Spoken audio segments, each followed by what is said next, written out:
noite. E obrigado, Senhor, porque tive a oportunidade, ainda tenho, neste momento, de estar servindo ao meu Senhor através da Junta de Missões Nacionais. Queridos, o tema está em Filipenses capítulo 4, versículo 13. Convido a abrir as suas Bíblias para que possam acompanhar-nos. Eu tenho um texto aqui, uma versão bíblica, às vezes podem colocar, mas não se preocupem, as pessoas já abriram suas Bíblias. Eu gostaria de ler na minha versão, que diz assim, Filipenses 4, 13 e 14. Cuidado, esse versículo tem duas partes, são 12 versículos, tem dois momentos muito especiais. No versículo 13 ele diz, tudo posso naquele que me fortalece. Querem repetir comigo? Todo mundo já memorizou? Vamos lá? Tudo posso naquele que me fortalece. Contudo, apesar disso, vocês fizeram muito bem em participar conosco, comigo, nas nossas tribulações. Vou ler como está dito melhor.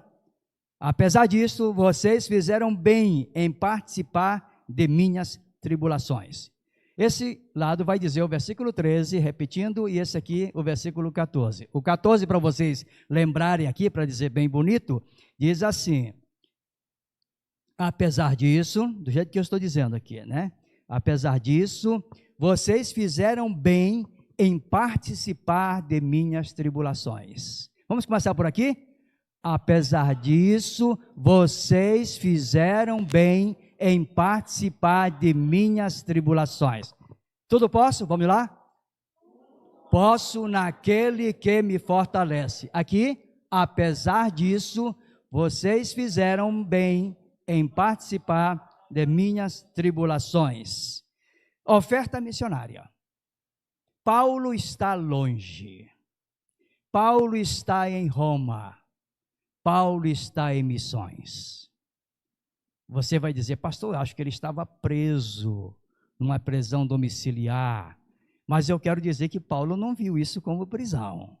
Estão comigo? Ele viu como missões. Ele estava em missões. Historicamente, ele ganha muito mais gente ali para Jesus do que quando fez todas as suas viagens missionárias.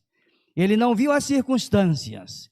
Ele não se jogou diante da circunstância como um despotencializado. Não, ele disse, aqui eu estou em missões. Acham que eu estou preso, mas eu estou em missões. Oferta missionária aqui nesse texto, irmãos, não se trata de uma ajuda ao simpático ou ao pobrezinho Paulo. Vou repetir, senão você não entende. Oferta missionária aqui não se trata de uma ajuda ao simpático, porque Paulo é simpático, vamos dar uma oferta para ele. Porque Paulo, o missionário, é pobrezinho, vamos dar uma oferta para ele. Não. Oferta missionária aqui é identificação com o evangelho de Jesus, o evangelho do reino de Deus aqui na terra. Oferta é o que mesmo? É identificação. Não é um gesto só de bondade porque ele está precisando, porque é simpático. Não, queridos. Identificação com o evangelho de Deus, o evangelho do reino de Deus aqui na terra. Paulo diz, por um lado, tudo posso naquele que me fortalece. Apesar disso, vocês fizeram bem em participar. Dá a sensação de que, puxa, mas ele já estava dizendo que ele podia tudo. Mas ele disse, vocês fizeram muito bem. E mesmo sabendo que eu, como pregador, estou dizendo que eu posso tudo naquele que me fortalece, mas você viu que essa pessoa que está lhe alimentando espiritualmente, está cuidando de você, que está lhe levando a palavra, o alimento sagrado, o próprio texto, outro vai dizer, quer? E você não acha que tem responsabilidades para com eles? Ou para com ele? Ou disse Paulo, para comigo? Tudo posso naquele que me fortalece, mas você fez muito bem em participar, em se identificar, em se juntar ao homem de Deus que está levando a palavra para que esse evangelho seja ele alcançado a outras pessoas.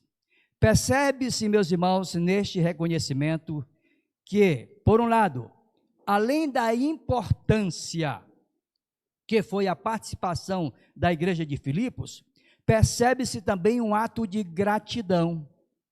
Olha, ele disse, foi importante o que vocês fizeram, né? Mas existe também um gesto de gratidão. Ele disse, eu posso, mas eu sou agradecido. Existe um gesto de gratidão do apóstolo para com a igreja ofertante. Isto acontece também em outra referência bíblica. Em 2 Coríntios, no capítulo 9, no versículo 12, nós vamos encontrar uma outra referência também que explica essa dinâmica a pessoa ser enviada como missionário, encaminhada para o campo missionário, e a igreja se identificar e diz, nós vamos sustentar essa obra missionária, porque dela fazemos parte. 2 Coríntios 9, versículo 12 e versículo 13 diz assim, vou ler, o serviço ministerial que vocês estão realizando não está apenas suprindo as necessidades do povo de Deus, mas também transbordando em muitas expressões de gratidão a Deus. Por meio dessa prova de serviço ministerial, diz, outros louvarão a Deus pela obediência que acompanha a confissão que vocês fazem do Evangelho de Cristo. Olha como ele diz, ó, pela generosidade de vocês em compartilhar dos seus bens com eles e com todos os outros. Paulo diz aqui que uma oferta para missões não apenas supre necessidades, mas ela transborda em ações de graça. Ou seja, ela supre necessidade, mas a pessoa que foi abençoada, recebida, não só o seu líder, mas aquela igreja, aquela frente missionária, ela expressa ações de graças a Deus pela vida da igreja ofertante, pela vida dos seus membros, pela vida do seu líder. Então, essa dinâmica, eu mando a oferta, mas há uma expressão de gratidão, segundo o apóstolo Paulo. Mas tem algo mais também. Revela o espírito de generosidade da igreja ofertante. Ele diz, é impressionante como ele diz, ele diz, pela generosidade de vocês em compartilhar os seus bens. Está bacana a dinâmica? É abençoadora, tem gratidão e tem gestos generosos.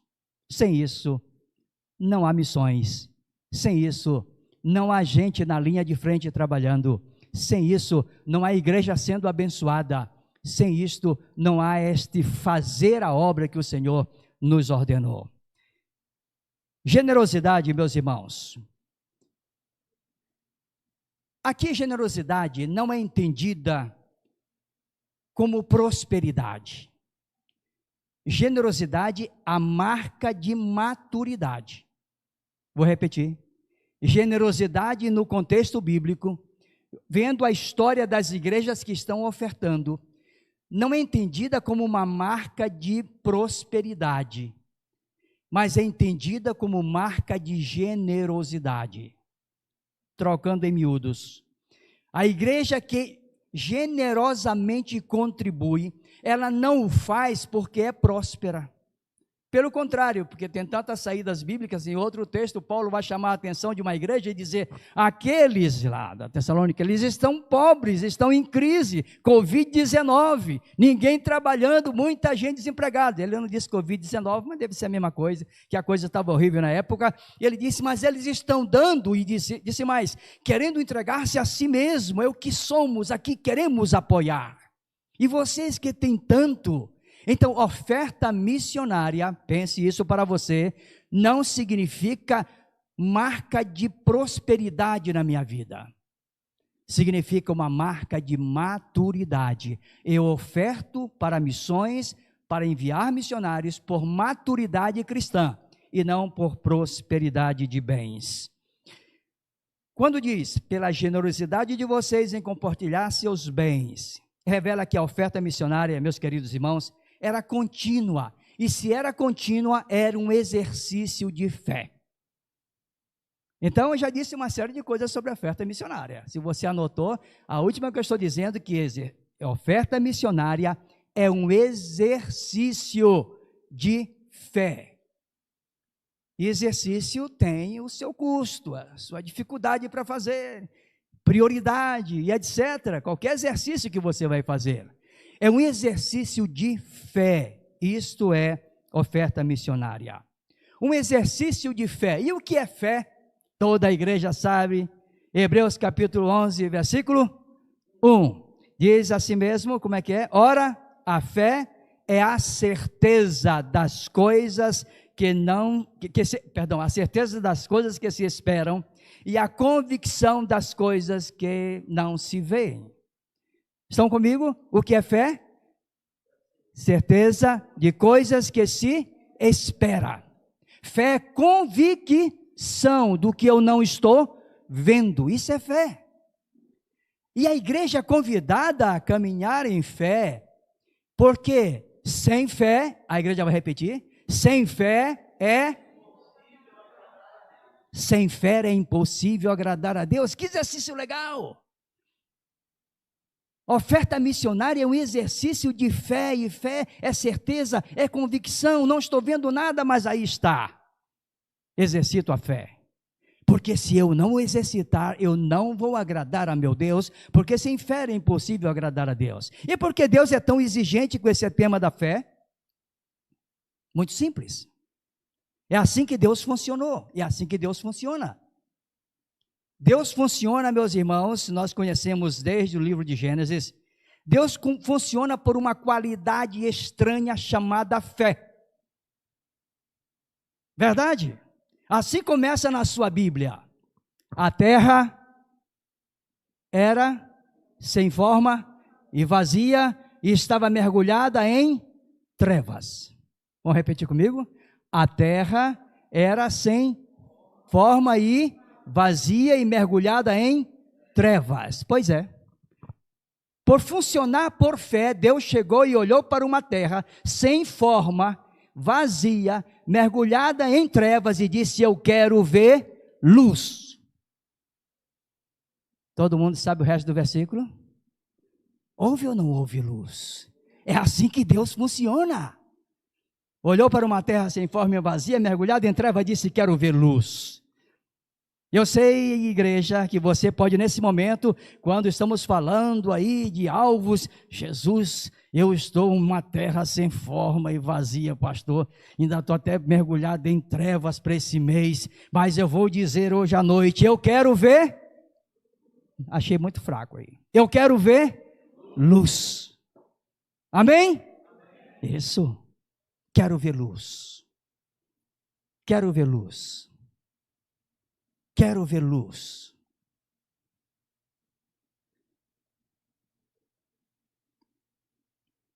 Na Bíblia, queridos, as tarefas que Deus dava às pessoas eram tarefas sempre estavam aí além da capacidade dessas pessoas realizarem. Vou repetir, que senão você vai achar que eu não estudei a Bíblia, né? E nesses 40 anos, a única coisa que eu descobri foi isso. 40 de pastor, de batista, na igreja batista, de crente, mas eu não vou dizer minha idade, né? Senão fica chato, né? Mas eu conheci o Evangelho de Jesus, né, mãe? Aos 7 anos de idade. Ia fazer 7 anos de idade e o Senhor entrou no nosso coraçãozinho. Por isso que eu acredito na conversão das crianças. Podem investir nas crianças, podem investir. Elas ocuparão esse púlpito aqui em nome de Jesus. Deus vai te dar a tarefa que está acima da tua capacidade de fazer. Há poucos dias eu ouvi um sermão que o pastor dizia exatamente o contrário. Deus não vai te dar nada que não seja acima da tua capacidade. Eu falei, ele ouviu meu sermão, deve estar respondendo. Não confunda. 1 Coríntios capítulo 10, versículo 13, diz que Deus é fiel e não permitirá que você seja tentado acima da tua capacidade. Mas tarefa de Deus não está na minha capacidade, pelo amor de Deus, né? Quem foi que arrumou essa igreja tão bonita, assim, tão limpinha, tão organizada para hoje? Eu fiz para o Senhor, fez para o Senhor, mas isso aqui é coisa que você pode fazer. Deus vai te pedir algo maior do que isso aqui. Pastor assumiu, o casal jovem bonito, assumiu a direção, o pastorado da igreja, é uma grande obra. Sim, mas isso você está preparado, você é muito capacitado na Bíblia, na teologia, no relacionamento com pessoas, eu observo muito bem isso, simpático, moço, isso aí você já tem capacidade, competência para desenvolver. Deus vai te pedir coisa muito acima disso, aí você vai dizer, isso sim, isso aqui é pedido de Deus. Isso aqui é a tarefa do tamanho de Deus. Isso é a tarefa do tamanho de Deus, quem pode realizar? Só Deus. Mas Ele te chama a ti e a mim para realizá-la. E por que Deus faz isso? Por duas razões. Sabe qual é a primeira razão? Porque Deus quer demonstrar a sua provisão para a tua vida, como pessoa e como igreja. Essa é a primeira coisa. Senhor, eu não tenho condições de realizar isto. O Senhor diz, pode deixar que eu tenho provisão para você realizar essa obra. E a segunda coisa, porque esta é a maneira pela qual o mundo virá a conhecer a Deus, quando esta igreja realizar obra que está acima da capacidade dela, toda esta vizinhança vai dizer, ali realmente foi uma obra de Deus. Não só no mundo físico, mas no mundo espiritual, na vida de muita gente nesta cidade.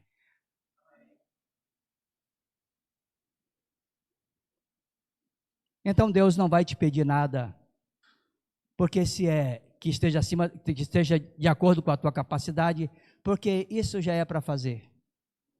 Ele disse, vão e façam isto, todo o poder recebido agora hei de vós, assim como o Pai me enviou e eu envio a vós. Tudo isso já é coisa para nós fazermos, mas nessa dinâmica Ele vai pedir algo muito maior do que isso. Eu separei para a nossa reflexão 3 homens da Bíblia, e nos próximos minutos, que não são tantos, nós vamos conversar com esses 3 homens. E esses 3 homens vão mostrar na realidade deles como Deus chamou e solicitou a eles coisas que estavam muito, muito acima da capacidade deles realizarem. Agora saibam que esses homens não são 3 super-homens, não homem de ferro, não sei o que mais, não. Eram homens com as mesmas paixões, diz a palavra de Deus no livro de Tiago, com as mesmas limitações, minha e tuas. Não eram deuses, eram pecadores como nós. O primeiro dele é Moisés. Eu separei Moisés, Gideão e Elias, para facilitar os esboços. O primeiro dele é Moisés. A Moisés, Deus disse, eu quero que você liberte o povo de Israel do Egito. Libertar significa, vai lá, enfrenta Faraó com o seu exército, pega o meu povo. Quantas pessoas eu trago, Senhor? Posso fugir com as 4, já resolve, né? Não, todo mundo, não vai ficar ninguém para trás. Sim, o que eu preciso fazer mais, Senhor? Ele disse, depois você vai enfrentar o Mar Vermelho, vai cruzar o Mar Vermelho, e quando você chegar no meio do deserto, que tiver secura para todo lado, sem água, sem chuva, sem nada, você vai lá e bate numa pedra e dá água para o povo. Senhor, nós estamos falando sério mesmo. Eu vou chamar outro homem para conversar conosco, o seu nome é Gideão. Ele sabe que o exército midianita aí tem 135, 140 mil homens bons na espada para a luta, preparados, inclusive humilhando o povo de Israel, e o Senhor diz, eu quero que você pegue 300 homens, vai lá e destrua aquele exército todinho, e eu vou te dar como se fosse um só homem na tua mão. Senhor, isso não é conversa que se fale, né? Vamos ser sinceros, são 135 mil, quase 140, e eu vou com 300 homens. Terceiro homem da nossa conversa esta noite se chama Elias.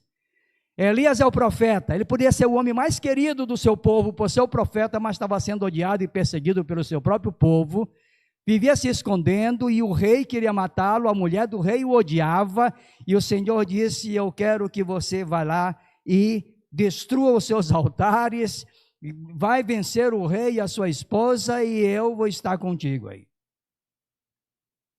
Nenhuma dessas tarefas, meus queridos irmãos, era humanamente possível. Vou repetir, nenhuma destas tarefas era humanamente possível.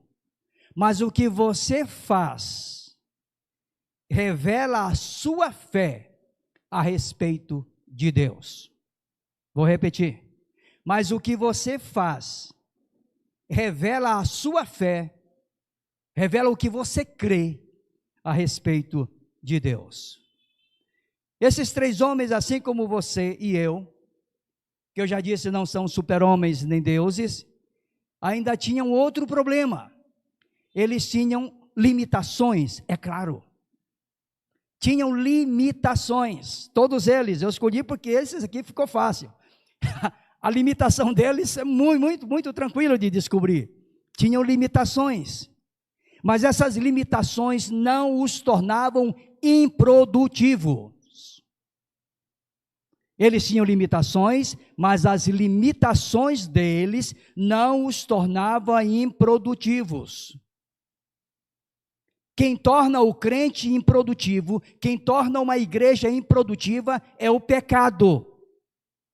Não a limitação sua, seja você o líder, ou seja você um dos membros, ou seja você quem for nesta igreja, você não está sendo limitado, não está sendo parado, improdutivo, por limitação.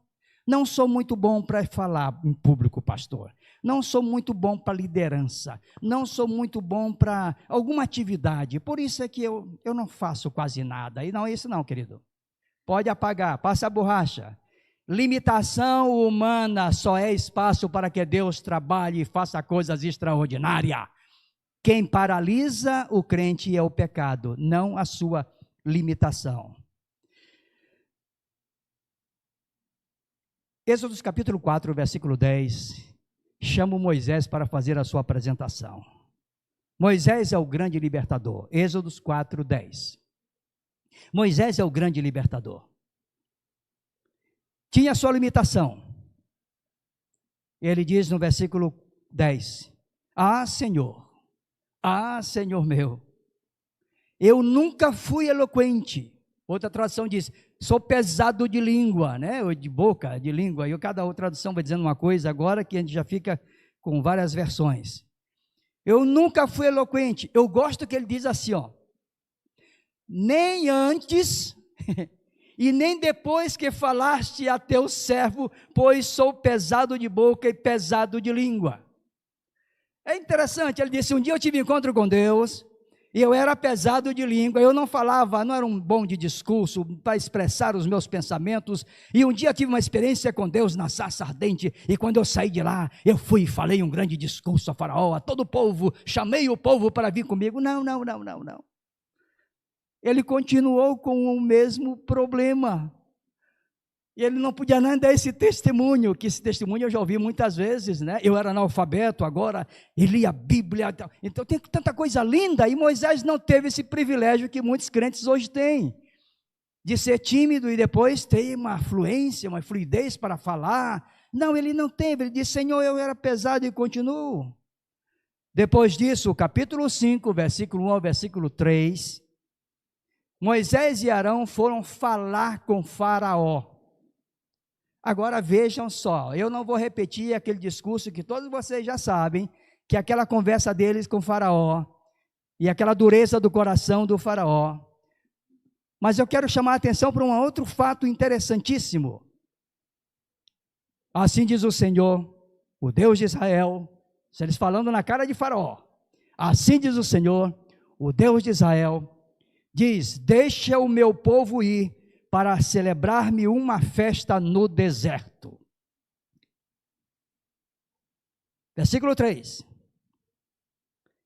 Então eles explicaram ainda a Faraó, o Deus dos hebreus veio ao nosso encontro. Outra tradução diz, o Deus dos hebreus nos encontrou. Nos encontrou e nos deu uma ordem. Eu quero que vocês saiam daí do Egito, vão ao deserto a caminho de 3 dias, e eu quero que vocês façam uma festa. Para quê? Para que me ofereçam sacrifício. Repetindo, Deus quer que o seu povo saia de uma vida de escravidão, que não tem direito nem liberdade de deixar o dia do seu trabalho, deem as costas para um rei que vai mandar matá-los, venham comigo, eu falei que a coisa é sempre acima da capacidade de realizar, e que caminhem 3 dias. Se chegar alguém vivo com aquele faraó mordendo lá a faca nos dentes, esse povo vai se juntar aqui para me oferecer sacrifício, para ofertar ao Senhor. Meus irmãos, notaram que ele pediu para ofertar? Dá para lembrar que esse povo está com uma vida de escravidão, mal recebendo para a ração. O que Deus então está fazendo? Eu não estou preocupado com o faraó, eu estou vendo é o desafio desse povo. O momento é horrível, muita dificuldade, crise, 100% crise numa vida de escravo. E eu vou sair para encontrar com o meu Deus em caminho de 3 dias no deserto e vou ali ofertar. Por quê, Senhor? Porque só ofertando mudaria a mentalidade de um povo escravo que não tem absolutamente nada para oferecer. Mudaria a mentalidade desse povo escravo num povo conquistador. Deus diz, eu quero que meu povo ofereça a sua oferta, e quando esse povo se levantar daqui, esse povo agora vai ter uma mudança de mente total, e vai deixar de ser um povo que está aí demandando, pedindo, para ser um povo conquistador. Amém, igreja? Chegou para vocês como chega para mim, hein? Isso. Deus quer mudar a nossa mente, e principalmente nós nordestinos. No meu carro, no passado, tinha aquele nordestino com orgulho. Eu morava fora do... Aí botava aquilo, eu achava o máximo, né? Não alguém teve mais... Só eu que tive isso aqui? Ninguém faz uma loucura dessa. Nordestino com orgulho. Nosso povo tem sido muitas vezes usado como indústria para enriquecer muitos, como indústria de pobreza, para enriquecer a outros. Precisa mudar essa mente. Nós vamos evangelizar esse país, saindo daqui do Nordeste, porque a igreja abraçou, se identificou, que essa é a sua missão. Nós vamos evangelizar o mundo, porque as nossas igrejas abraçaram, se identificaram com o evangelho de Jesus. Deus está dizendo, eu quero que o meu povo mude de mentalidade. Deus queria mudar a mente de um povo que viveu 400 anos, meu irmão, como escravo, para a mente de um povo conquistador que teria algo a oferecer. Uma mentalidade de conquistador não fica implorando o emprego para que alguém lhe dê um trabalho por piedade. Um conquistador, ele oferece o que sabe fazer. Quer pagar o preço? É assim que tem que sair das nossas igrejas. O nosso povo tem que se levantar assim, Deus tem nos capacitado, tem nos preparado. A igreja de Jesus tem exatamente esta missão. Um dia você entrou naquela porta, como eu também entrei um dia. Nós vínhamos demandando, pedindo, eu quero paz de espírito, eu quero saúde, eu quero tirar essa angústia, eu quero ter paz na minha casa, eu quero tanta coisa. Estão lembrados desse momento? Mas quando você sai daqui, você vai para uma vida de conquistador, você é que vai oferecendo, você é que vai abençoando pessoas, você é que vai sendo usado no poder de Deus. A igreja tem esta função de trabalhar a mente de um povo, arrancando-o de ser escravo do pecado, para dizer, eu sou a nação santa, povo adquirido, em nome de Jesus. Amém, queridos. Meus amados, eu vou para o terceiro exemplo. É Gideão. Gideão, valoroso Gideão. Aqui o anjo do Senhor disse, ele apareceu e disse, estou em Juízes capítulo 6, versículo 14, esses versículos todos aí, mas capítulo 6, versículo 14, o anjo do Senhor lhe disse, o Senhor está com você, poderoso guerreiro. Isso é bonito. Mas se você ler o texto, vai dizer que ele estava no lagar, batendo o trigo. O lagar era o lugar onde eles tratavam uvas. Estava escondido, não podia ficar exposto. E o trigo não era para trabalhar, não. O trigo você tinha que tratá-lo lá fora, Mas lá fora ele não poderia fazer isso, porque se o povo midianita soubesse que eles estavam colhendo o trigo, ia lá e tomava tudo. Então ele estava com medo ali, escondido, trabalhando. De repente o anjo diz: homem valente. É valente? Sim, o Senhor chamou de homem valente, guerreiro, poderoso. E ele respondeu: ah, Senhor, se o Senhor está conosco, por que aconteceu tudo isso? Pergunta de crente batista. Oi, eu não vou falar dos outros, que agora está traduzido para tudo que é canto, né? Falar do Batista porque já estou fundador da Igreja Batista no Brasil. Senhor, se o Senhor está com a minha família, por que tanta necessidade? Se o Senhor está com a minha família, por que doença? Se o Senhor está com a minha família, por que o desemprego? Por que, Senhor? E ele disse: homem valente, o Senhor é contigo. Ah, é? Se o Senhor está comigo, o que é feito então de suas maravilhosas promessas, quando trouxe o povo do Egito, que passou pelo deserto, com grandes promessas para nós?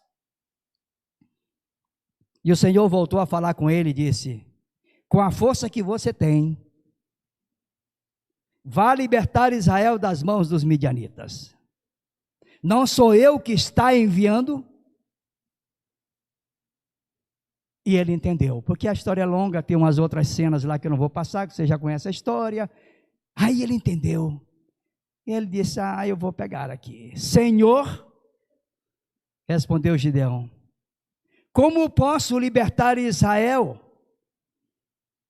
se a minha família é a mais pobre de Manassés, e eu sou o menor da casa do meu pai? Venham comigo, não me deixem sozinho. Estas são as duas desculpas mais perfeitas que alguém poderia dar para não se envolver numa causa como esta. Se você olhar, Senhor, para esse povo aqui, a família mais pobre que tem aqui dentro é a minha. Como é que eu posso participar? Nunca. E tem um detalhe, lá em casa, eu sou o menor de todos. Se eu chegar e falar isso aos meus irmãos, eu fico maluco, fico louco. Então eu tenho uma desculpa perfeita: a minha família é a mais pobre, não é só pobre, é a mais pobre daquela tribo. E eu sou o menor da casa do meu pai. Juízes capítulo 6, versículo 16 ao versículo 18. Aí o Senhor vem direto e diz: eu estarei contigo, eu estarei com você, e você derrotará os midianitas como se fosse um só homem.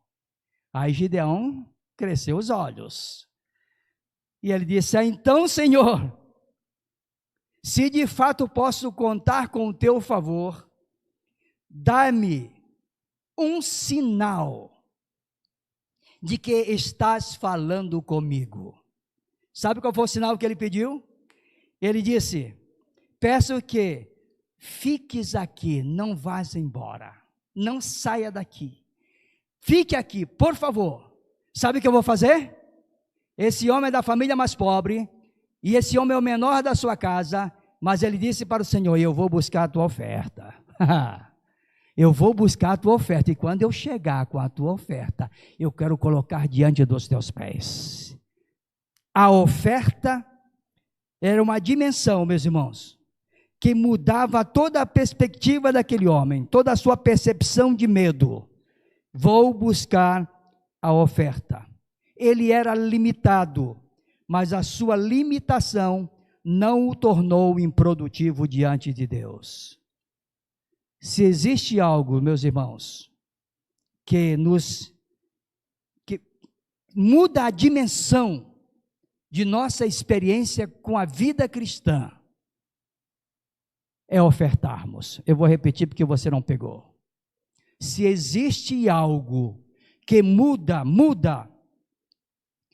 de dimensão essa nossa experiência de crentes em Jesus Cristo, é a nossa oferta. Porque o que você faz revela o que você crê, revela a sua fé em relação ou a respeito de Deus. E o terceiro e último homem de nossa reflexão se chama Elias, o profeta Elias. Elias, ele havia desafiado o rei Acabe, o Senhor mandou que ele fosse lá. Ele desafiou a mulher do Acabe, ele desafiou 450 profetas de Baal. Como se fosse pouco, ele enfrentou mais 400 da mãe do Baal lá, a Zerá, a deusa lá, mandou mais 400, destruiu a todos. Só que após tudo isso, de ter sido usado por Deus para ser canal de manifestação do poder de Deus, ele teve uma crise de medo, uma crise de pânico e correu para o deserto, correu para a caverna, tentou se esconder. Tinha limitações, mas não foi improdutivo. 1 Reis capítulo 17, versículo 2 e 5. O profeta Elias, Deus o chama e diz: Elias, vem cá. Eu vou te enviar.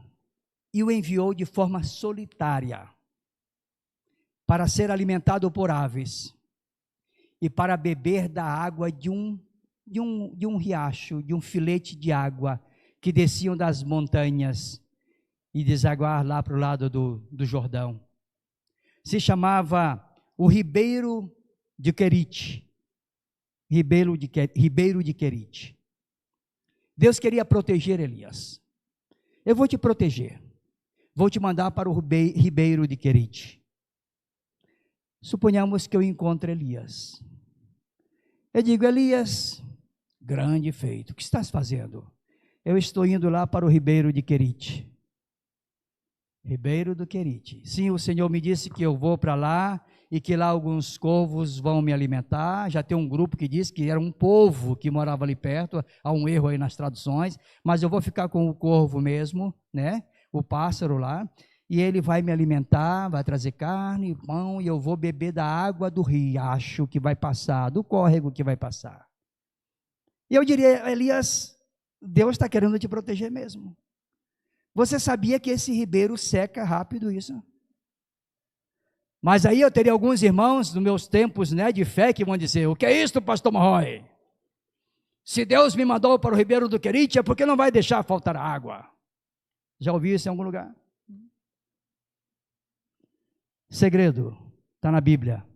O ribeiro secou. Estava acima da capacidade daquele homem. Mas aí estava Deus, mais uma vez, chegando a ele, diz: Elias, levanta-te, capítulo 17, versículo 8 ao versículo 15. Elias, levanta-te. Eu agora quero que você vá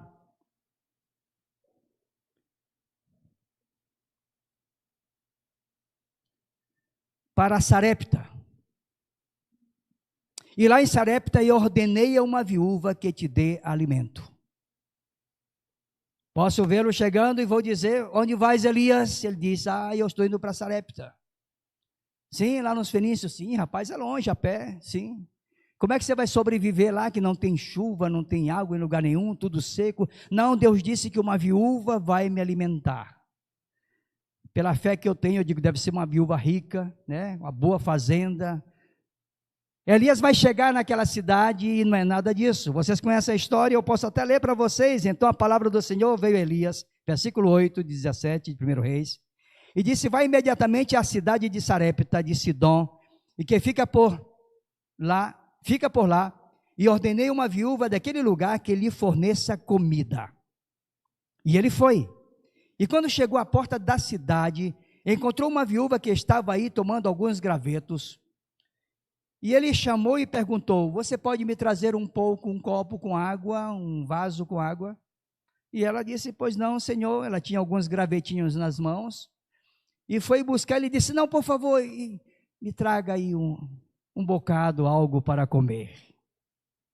E aquela viúva olhou para ele e disse: Senhor, eu juro em nome do teu Deus, não tenho nenhum pedaço de pão em minha casa. Só um punhado de farinha numa vasilha e um pouco de azeite numa botija. Eu estou colhendo esses 2 gravetos. Olha a perspectiva desta mulher.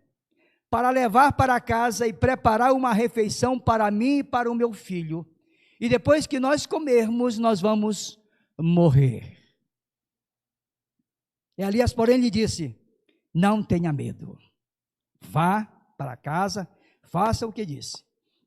Mas primeiro faça um pequeno bolo com o que você tem, traga para mim, e depois faça algo para você e para o seu filho. Pois assim diz o Senhor, o nosso Deus, o Deus de Israel: a farinha da vasilha não se acabará, e o azeite da botija não cessará, até o dia em que o Senhor fizer chover sobre a terra. Ela foi, obedeceu, fez, preparou. E a Bíblia diz que aconteceu que a comida durou todos os dias, para Elias, para a mulher e para a sua família. Versículo 16 é o versículo lindo, que diz assim: a farinha na vasilha não se acabou, e o azeite na botija não cessou, conforme a palavra do Senhor que havia sido predita através da boca de Elias. Amém, igreja? Só tenho isso. Tenho alguns gravetos, um pouco de farinha, um pouco de azeite, muito acima da minha capacidade de sustentar mais uma pessoa na minha casa, que acaba de chegar por ordem do seu Deus. Mas ela, queridos, foi lá e obedeceu. Concluindo a nossa reflexão, a obediência de Elias, a obediência de Moisés, a obediência de Gideão, embora homens limitados como eu e você, não apenas supriu a necessidade, transformou as expressões em gratidão, e transbordou em expressões de gratidão. Não apenas supriu necessidade e transbordou em expressões de gratidão, mas revelou um espírito de generosidade na igreja ofertante. Gerou também uma expressão de gratidão e de fé, um exercício de fé de um povo escravo, e obediência também de uma pobre viúva. E como resultado, a palavra de Deus nos diz que Deus foi um Deus de provisão em todos esses exemplos que lhe dei. Meus irmãos, a obediência destes homens, destas mulheres, na Bíblia, a obediência desta igreja, vai, meus irmãos, ativar uma cadeia de bênçãos que vão alcançar muitas outras vidas, muitas outras realidades, no estado do Ceará, no Brasil e fora do nosso país. Vamos ficar em pé e vamos orar. Tudo posso naquele que me fortalece. Mas vocês fizeram muito bem em participar de minhas tribulações.